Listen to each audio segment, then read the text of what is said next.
नमस्कार, आप देख रहे हैं बिहार उज्जवल न्यूज। मैं चेतन थिरानी। आइए देखते हैं आज की ताजा खबर। आस्था रखता हूं उसके बारे में चुनाव में प्रचार किया।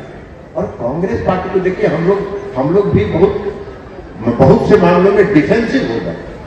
डिफेंसिव होने की जरूरत नहीं है, इसलिए कि इनको संविधान की चर्चा करने का हक नहीं है। आप सब लोग, हम लोग तो भुक्तभोगी हैं, मेरे जैसा तो व्यक्ति भुक्तभोगी है। 1974 के आंदोलन में जेल गए, मीसा में रहे, तो इसलिए हम लोगों ने तो देखा कि जिसने संविधान को तार कर दिया, जिसने संविधान को फाड़ फाड़ के धज्जी उड़ा दिया, वह आदमी संविधान की बात कर रहा है। इसके बड़ा कोई नहीं है। जब 1975 में इमरजेंसी लागू हुआ, आप में से बहुत लोगों ने उस इमरजेंसी का काल देखा होगा, लेकिन जो नौजवान हैं, जो अभी की पीढ़ी के लोग हैं, उन्होंने इमरजेंसी नहीं देखी। इमरजेंसी जिस दिन लागू हुआ था, पूरे देश में सन्नाटा छा गया था और पूरे देश में भय का वातावरण छा गया था।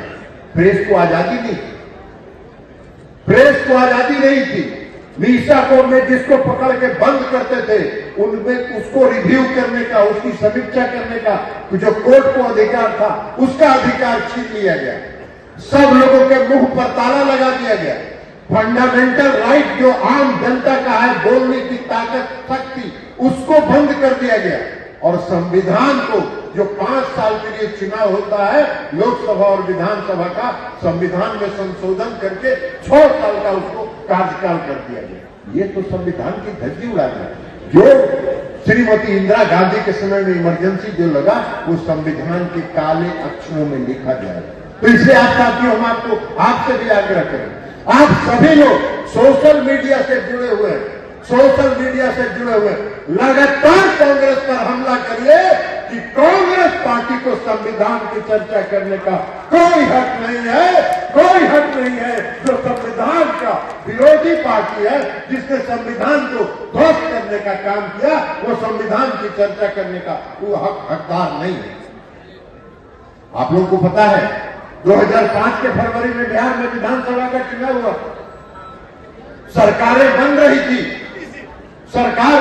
थी और श्री लालू प्रसाद जी राष्ट्रपति भवन में सुबह 3 बजे भोर में जाके बैठ गए और उन्होंने अब कहा कि अभी कैबिनेट की मीटिंग करिए और बिहार की विधानसभा को भंग करिए, नहीं तो हम आपकी सरकार गिरा देंगे। और 5 बजे भोर में कैबिनेट की बैठक हुई। महामहिम राष्ट्रपति उस समय के जो थे अब्दुल कलाम साहब, वो मास्को में थे। फैक्स से भेज के उसकी सहमति ली गई और विधानसभा को 6 बजते बंद कर दिया गया। ये संविधान की बात करने वाले लोग हैं जिन्होंने संविधान की धज्जी उड़ाई। सुप्रीम कोर्ट में मामला गया। सुप्रीम कोर्ट ने कहा कि बिहार की विधानसभा को जो भंग किया गया वो असंवैधानिक था, इसके संविधान की रक्षा नहीं हुई। अब कांग्रेस पार्टी संविधान की भी बात कर रही है। ये है, तो इसलिए हम सबको सजग रहना है, हम सबको लड़ना पड़ेगा और हम सबको इनका पर्दाफाश करना पड़ेगा, इनको बेनकाब करना पड़ेगा कि इनको कोई बोलने का हक नहीं है। और वो तो छोड़ दीजिए, अभी लोकतंत्र की मर्यादा जो। ऐसे ही तमाम खबरों के लिए आप सभी बने रहिए हमारे साथ और देखते रहिए बिहार उज्जवल न्यूज।